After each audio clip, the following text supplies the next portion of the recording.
അങ്ങനെയൊന്നും നടക്കുകയില്ല എന്ന് പറയുകയാണ്. കഴിഞ്ഞ പ്രാവശ്യം പത്രസമ്മേളനം നടത്തിയിട്ട് ജ്ഞാനേഷ് കുമാർ പറയുന്നത് എന്താണ്, മുഖ്യ തെരഞ്ഞെടുപ്പ് കമ്മീഷൻ പറയുകയാണ് അങ്ങനെ ഒരു കാര്യം നടക്കില്ല. അങ്ങനെ കാര്യം നടക്കില്ല എന്ന് പറയുന്നത് ഇവിടുന്ന് ചന്ദ്രനിലേക്ക് റോക്കറ്റിൽ ആളെ വിടുന്ന കാലമാണ്.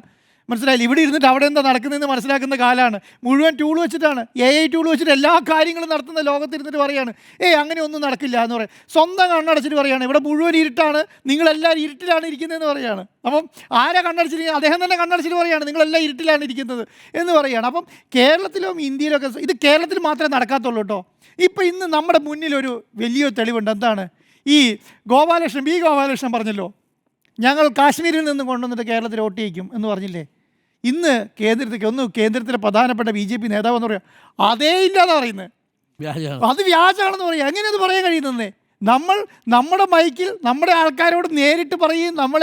നമ്മൾ മാത്രമല്ല, കേരളത്തിലെ മുഴുവൻ മാധ്യമങ്ങളും ഹെഡ്ലൈനായി കൊടുത്ത വാർത്ത ഇന്നൊരു കേന്ദ്രത്തെ BJP നേതാവ് പറയാണ് അതില്ല എന്ന് പറയാണ്. അപ്പോൾ ഇതിൻ്റെ ഒരു സത്യാവസ്ഥ എന്താ? ഇങ്ങനെയായിരിക്കും പലതും അങ്ങനെയാണ് പറയുന്നുണ്ടാവുക.